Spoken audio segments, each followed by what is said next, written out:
Hi there, and welcome back to my grammar question series called Ask Jenna. In this series, I answer your questions. So be sure to let me know if you have questions about English grammar or vocabulary, and I will answer your question in a future video. In today's video, I'm going to answer 3 viewers' questions. And the first question is, what's the difference between early and early on, and later and later on? So this is a good question because there isn't really much of a difference between those words. Let me break it down. First, the word early. The word early, you know what early means. It means before an expected time. And early can be an adjective or an adverb. That means that early can come before a noun, or it can come somewhere in the sentence to describe the action or the verb. For example, I can say, I woke up early, that's an adverb, or I can say, I got an early start. And in that situation, it's an adjective because it describes the noun start. However, the word early on is only an adverb. If we think about early as an adverb, which is the more common way that we use early, then we can use early on to mean the same thing. So, for example, I could say, her talent was obvious early in her career, or her talent was obvious early on in her career. So here again we have the word early or early on used as an adverb, and we could use both of them. One trick with this is that sometimes we use early on at the beginning of a sentence, but we cannot use early at the beginning of the sentence. And to be honest, I'm not really sure why. So for example, we could say, early on, she showed great promise. So this means that early in her career, it was obvious that she was going to be successful. Let's move on to later and later on. Like early, later can be both an adjective or an adverb, but this word is more often used as an adverb. And later on is also an adverb, so it can replace the word later if you use it as an adverb. And later and later on both mean at a point in time in the future or following an earlier time. Let's look at some examples. The athlete broke her own record later in her career, or the athlete broke her own record later on in her career. Now, unlike early, later and later on can both be used at the beginning of the sentence. And in this case, it helps to show that one thing happened after something else, and it makes a nice connection between sentences. For example, the athlete suffered a serious injury, but later on, she trained even harder to prepare for the Olympics. So in this case, we're joining the 2 clauses and we're using the word later on at the beginning of the second clause to indicate the relationship between those 2 clauses. And we could use either later or later on. So the bottom line to answer your question is that in most cases there is no difference, but you need to remember that early on and later on are adverbs. So you have to use them as an adverb, not as an adjective that would precede a noun. Let's go to the next question. The next question is, what is the difference between never and ever? Well, let's look at the meaning of those 2 words first. Ever means at some point in time or at any time.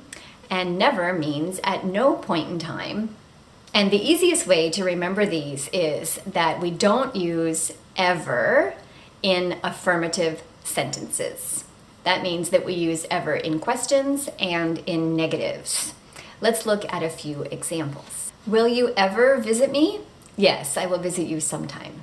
I don't ever want to go there. Or, I don't think I will ever go there. So this is an example of using ever in a negative sentence. Now, of course, because never has a negative meaning, we can use never with an affirmative verb.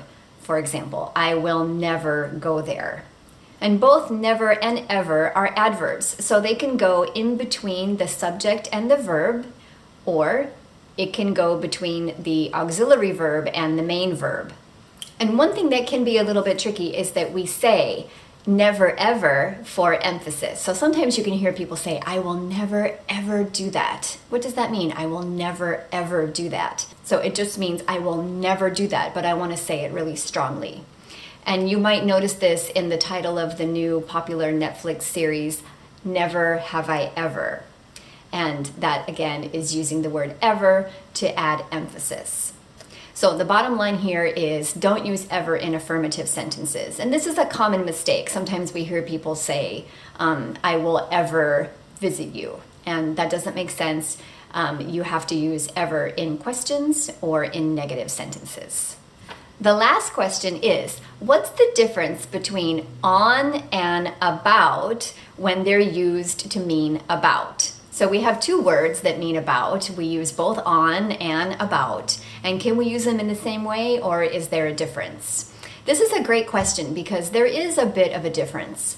The word on is used to mean about in more formal contexts, like to present in a formal way what the subject or the topic is of something. For example, what is your opinion on this issue?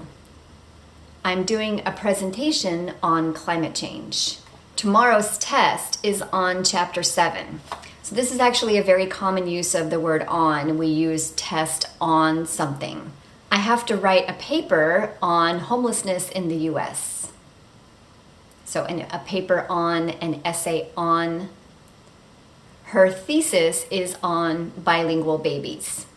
So again, in all these situations, we are presenting what is the topic or subject of something, but these are situations that would be used in school or work, so they are considered more formal.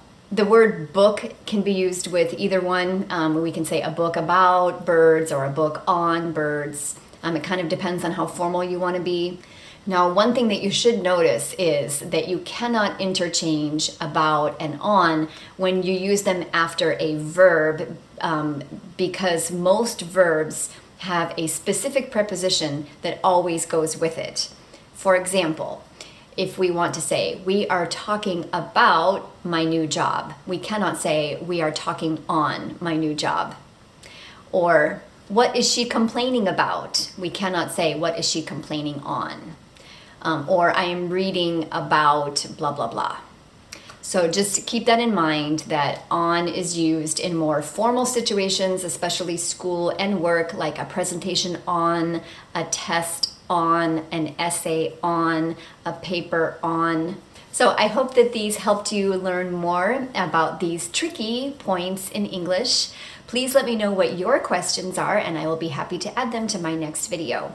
Thank you so much, and don't forget to give this video a like and make sure that you are subscribed with notifications on. Take care, and I will see you next time.